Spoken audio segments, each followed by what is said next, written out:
What's up, you guys? Welcome. Today we're doing a cooking with Kevin video.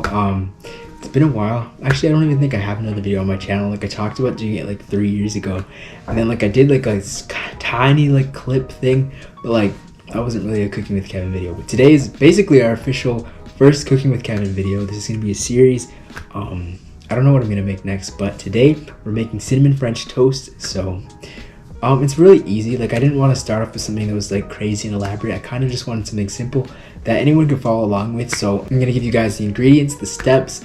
Yeah, it's not complicated, but we're gonna make it a little fancy. We're gonna take it up a notch. But first, I'm gonna run you guys through the ingredients. Sugar. This is organic, but you don't need organic sugar. Strawberries. You don't need frozen strawberries. You can use fresh ones as well, but blackberries. You need some butter. You're gonna want to get like a decent quality bread because the bread is like the main part. This is actually the one ingredient I went to the store for in the last video. It's like, oh, I'm gonna go to the store for one ingredient, got more than one ingredient. But this is the ingredient that I went to get. It is sourdough bread. I actually wanted brioche bread, and if you're making this recipe, just use brioche because for the first time trying it out, like with brioche, it's just like, it's top notch. This is still really good, but it's just, brioche is like a little bit higher, you know? But yeah, get a decent quality bread, 1 egg, vanilla extract, of course cinnamon because cinnamon French toast, milk, bagged milk because Canadian, Ontario. I don't even think every place in Canada has it in a bag. I'm pretty sure it's just Ontario. I've only seen it in a bag in Ontario. But anyways, this is the last ingredient here. This is Merlot or Merlot. I'm pretty sure it's Merlot because it's probably French. But don't get all excited. We're gonna cook it down and it's gonna lose its effect, the effect that it would have on your brain, but it'll have an effect on the flavor of the dish. So if you can add it, add it. If you don't want to, you don't need to. So those are all the ingredients. Now let's get started with the bread. So we're gonna cut the bread into 1/2 inch slices. The total amount in this recipe will actually make enough for like a full loaf of bread. Like, it should serve like 4 people. Like, if everyone's gonna have like 2 or 3 slices, that's about how much it would make for 4 people. But today I'm gonna do it a little bit less. I'll still put the same amounts just for illustration, but for me, I'm just gonna put the rest in the fridge for another time. So we sliced the bread into 1/2 inch slices, or you can just get pre-sliced bread. Like, that probably make more sense. Bread to the side. So clean up your cutting board and now get the strawberries and the blackberries. I really like this combination of like the blackberries and strawberries. I think you guys should try it out, but you can do anything you want. Like, if you want to use blueberries, you can use that. If you just want to use strawberries or just blackberries, you can do that as well. But try out blackberries and strawberries and you might just like it a lot. So also, this recipe is inspired by something I saw on TikTok. They didn't give the full like measurements and stuff, so I kind of just went about it using my own judgment. So we're gonna use about a 1/4 cup of blackberries, and we're just gonna slice these and put them in a saucepan.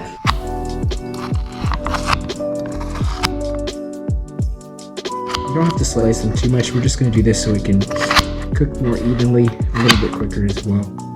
It'll also be easier to crush later on as well because we're gonna crush them in the pot.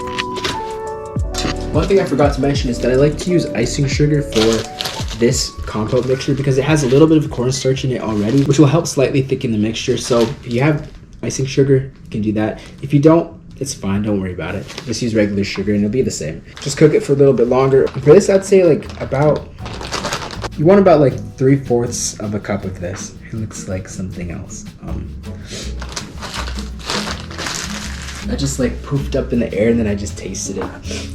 So yeah, we have this in here. I'm gonna go ahead and add the blackberries to it now.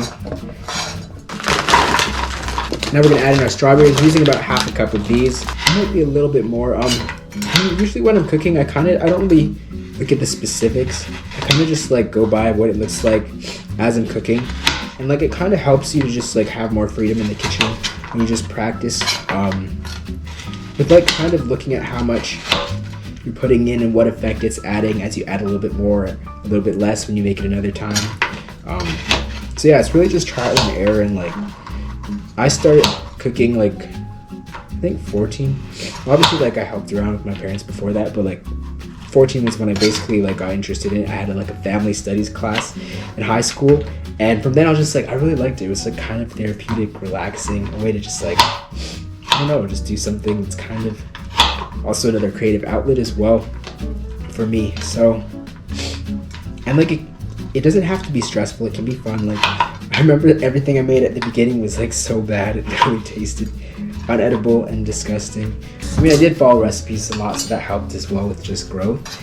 And then from there, I just like practiced a bit more. It wasn't like I was practicing consistently, it's just like over time.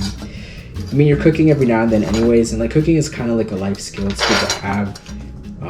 Baking, I guess, is just like something else that I enjoyed doing on my personal time. But I always felt like baking was a little bit more creative, so I guess like I enjoy baking more, but I probably cook more than I bake.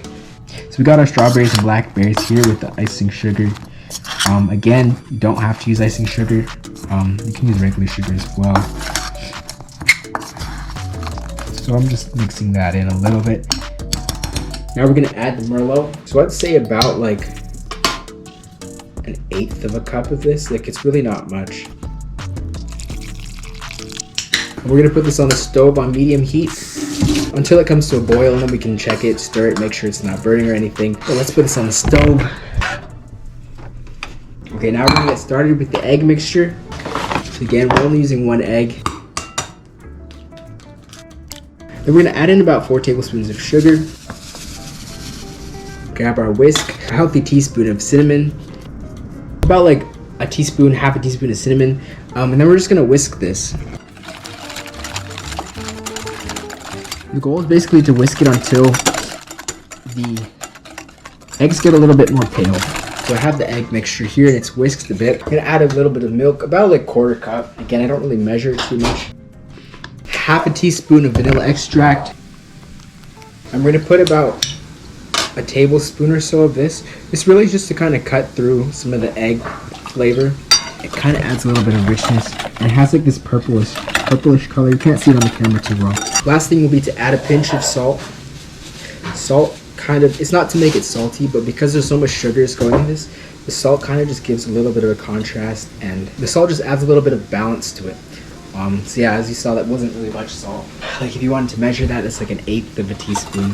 But yeah, that's the egg mixture. Here, as you can see, the berries are cooking with the sugars and they're reducing. It hasn't come to a boil yet, but it's pretty hot right now. You guys can see now it's more of a slower bubbling.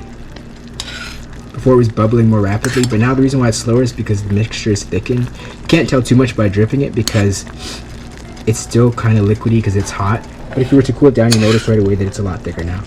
So now we're going to do the next step. So we're gonna grab one of these. These are just a masher thing.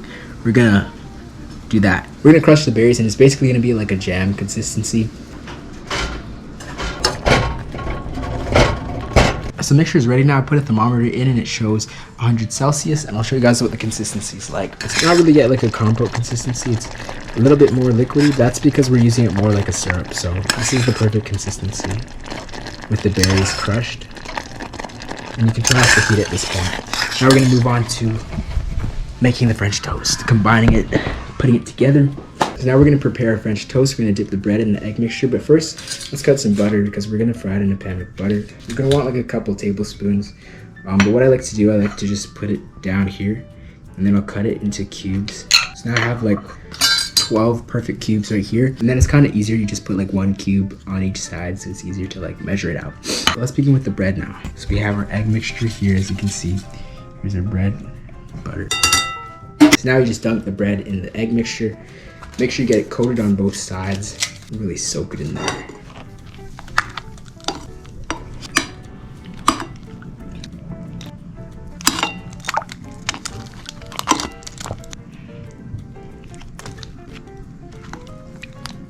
And it smells so good. If you guys could smell this, it's actually incredible. So now we got this here and it's ready. We're gonna cook it now. We're gonna put it on the stove.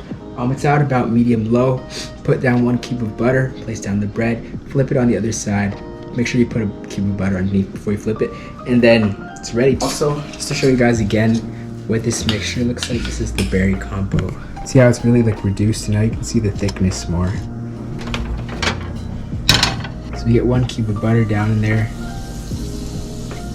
Grab your first slice of bread. So as I was mentioning, you guys can cook this on medium low. Currently I have it at medium high though because I'm on a time crunch and I'm trying to make this quick. So temperature is not the biggest deal. You just want it to get crispy. But yeah, medium, low, more of like an even cooking. This might be a little bit more brown, but it's fine. I'm just gonna go ahead and add a little bit more butter. You can add as much as you want. Like, that's the thing I love about cooking. There's no real rules to it. You kind of just like, you go by it as you want. Look at that crispy golden crust. And I just have this here to keep moving it around. You keep moving it around from time to time because you don't want it to stick. Again, this is a non-stick pan, but still just for more even cook. Keep moving it around just a bit. You guys, this smells so good. So good. You need to make this.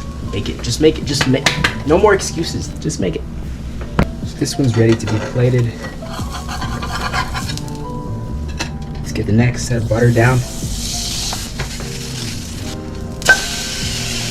So now you guys, now that we got a slice here, take your berry compote. I'm just gonna top this off with some of this. You can obviously cover up all your imperfections with this. And I just like to make a little mess with it. Grab your Canadian maple syrup and finish it up with a sprinkling of icing sugar.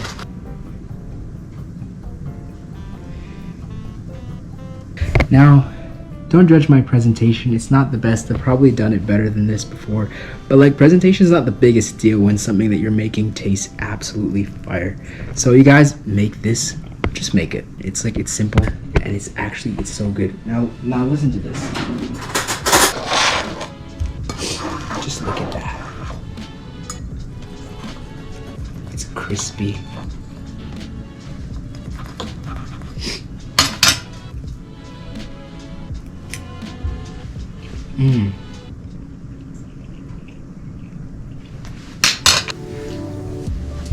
That is amazing. But you guys, give this recipe a try.